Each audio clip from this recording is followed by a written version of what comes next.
to abuse by professionals of vulnerable children and young adults in children's homes around the country.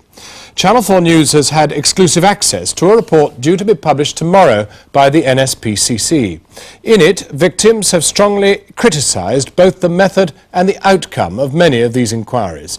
For as Tanya Sillam now reports, current procedure often allows abusers to carry on working within the childcare system. For 18 months, a girl we shall call Marie was sexually abused by staff in the children's home where she lived. Her complaints were ignored. There was 3 members of staff, male. There was a female, and she just tended to watch. I was lucky if I saw 3 days a week where nothing happened. It depended what they wanted, but I mean, it would go from anything from, like I said, watching and touching, but I remember too much. And I think about those young people that he's working with, and if he's doing it, and it's just, there's no end to it. Marie's case was the subject of a major child abuse inquiry.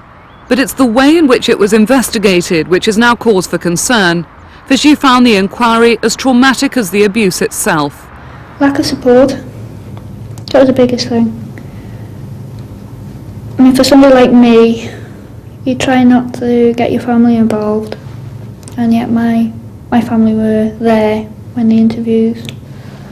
What happened to the people who abused you? Nothing. One is he keeps in touch regularly. Another one's still working. The kids in care. There have been 10 major abuse inquiries into English care homes in the last decade, from the Beck inquiry in Leicestershire to Pindown in Staffordshire.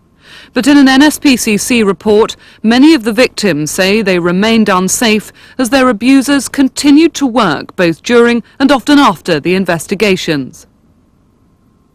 It's not only the pain and trauma of being abused, but quite often when they do complain and come forward and say what's happened to them, no subsequent legal proceedings are taken against the alleged people who've abused them. And the young people find the injustice of that very difficult to take.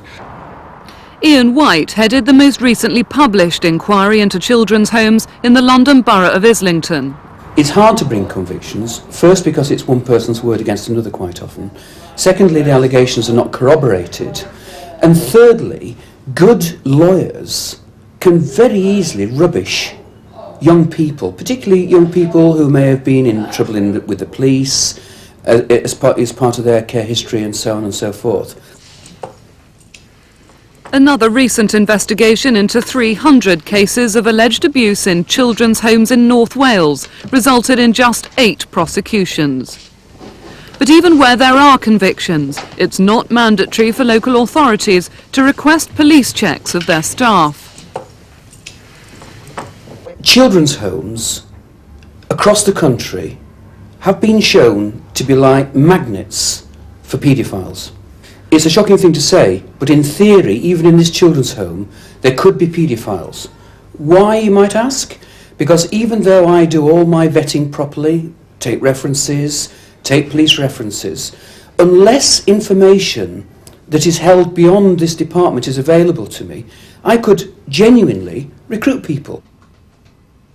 Alan Levy wrote the Pindown report into Staffordshire children's homes in 1991. He confirms that a huge number of inquiries haven't produced foolproof checks. I think, in fact, that one can go as far as saying now, in 1996, that a child in care may well be a child in significant danger. That is an appalling thing, I think, to have to say. The Islington inquiry concerned abuse carried out in this former children's home and others in the borough. But after 13 reports covering over a decade of abuse, there has only been one conviction. Most of the alleged abusers simply melted away. At least 2 were later found working with vulnerable children elsewhere. It's a scandal. It's nothing less than a scandal. The fact that you know that people move on to different jobs in the childcare field, you know that that's going to put children at risk. It's inconclusive too for the young people and their families who have put energy and been brave enough to come forward and recount their stories. Cuddle you. It took 8 years for Michael Fitch's complaints about abuse while in the care of Islington Council to be acted upon.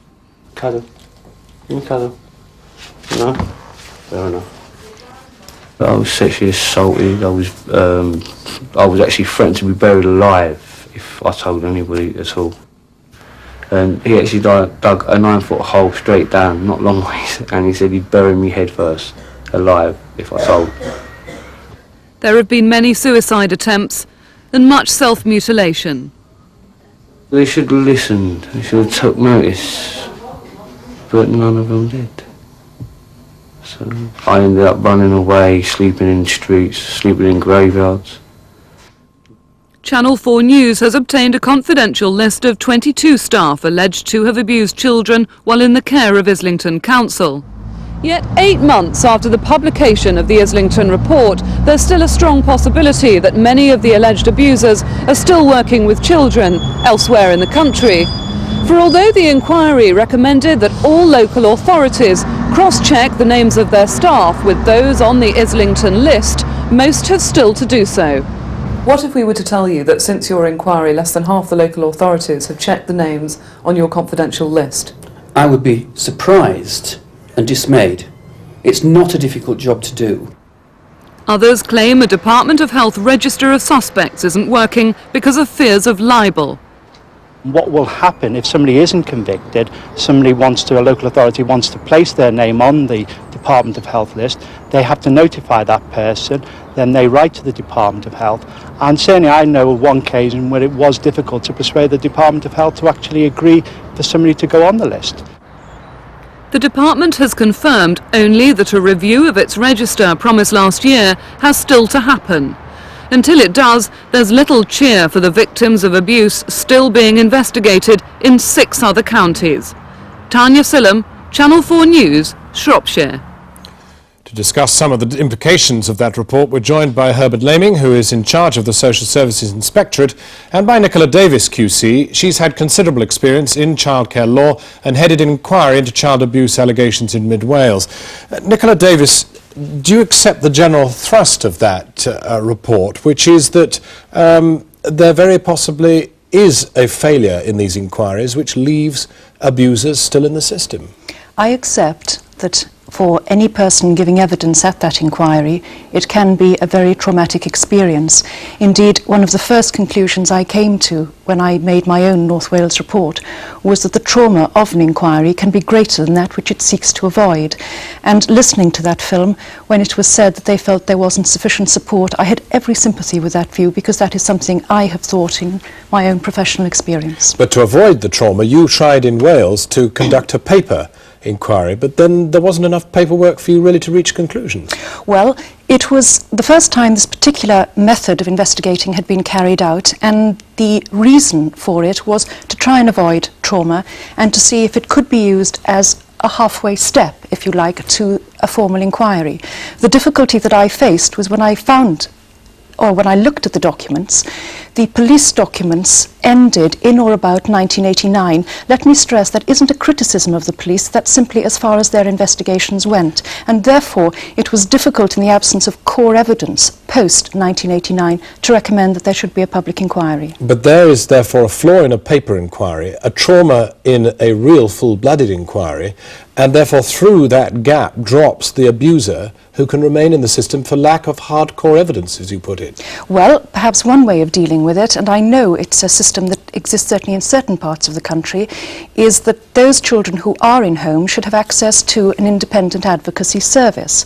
They should have the information, they should have the ability to make free telephone calls, because what is so important is that any child should have an independent source of support, comfort, counselling and a voice. And that, I think, has been missing in the past. And if that could be introduced and nationally introduced, that may go some way to reducing the trauma for any child in care. Herbert Laming, the big issue that emerged from that film was the absence of this register, which would at least give local authorities, when recruiting, the opportunity to make cross-checks. Well, first of all, there is a very clear statutory duty placed upon local authorities to promote the welfare of each child in care. That was placed upon local authorities in the 1991 Act. Since then, the department has issued a great deal of guidance about what a responsible employer should do to ensure that each child not only is properly protected, but also there is an individual designed care plan for that young person. But whatever the consultancy list, whatever other checks are made, there is no substitute for strong, effective and vigilant management. And the things that emerge from the film, as far as I'm concerned, is management's failure to provide proper supervision of staff, management's failure to record incidents that could lead to disciplinary action, and management's failure to follow through matters, so that if it doesn't have to be a conviction, if there is unprofessional behaviour in any way, then a person could be subject to disciplinary procedures and then recorded on the consultancy list. Well, you can't put someone on the consultancy list because of hint or innuendo or even a possibility of something happening. But demanding good management, which is obviously utterly sensible, yes, is all very well, but it's in the face of cuts, it's in the face of very often this kind of provision being at the rump end of social services, not particularly attractive work very often. How do you attract high-grade management into that level of provision? Well, I think that of all the responsibilities that are placed upon local authorities, the most serious is the responsibility to care for other people's children, many of whom have been damaged, many of whom have been let down by adults, many of whom exhibit quite challenging behaviour, and therefore staff need support as well as care. And the issues are not only about care, they're also about control very often, and therefore you do need strong management. We have just inspected 79 children's homes in 27 local authorities, and we included in our inspection team young people who'd previously spent some of their formative years in care. And it was reassuring to know that the majority of young people felt that they were not only safe, but they were properly cared for. But we do have to counter that with the testimony of two such proven experts in examining what's going on as Alan Levy and Ian White, both of whom conducted either Pindown or Islington, both of whom said the system is unsafe. Yes, and both of whom conducted inquiries that related to incidents that happened in the past. I have to say, without wanting to be the least bit complacent, because I think that any incidents of abuse needs to be taken seriously, but since 1971 there has been a great deal of progress made in setting standards for local authorities, in making sure that young people have access to telephones. And I know it's outside your ken, but the fact of the matter is you've got East Lothian today. Well, that is outside my ken. But nevertheless, the principle is the same. The principle is exactly the same, and abuse of any child needs to be taken seriously. And one of the good things that I think has happened in recent years, and Lothian I think probably may be an illustration of this, is that young people are now being listened to much more.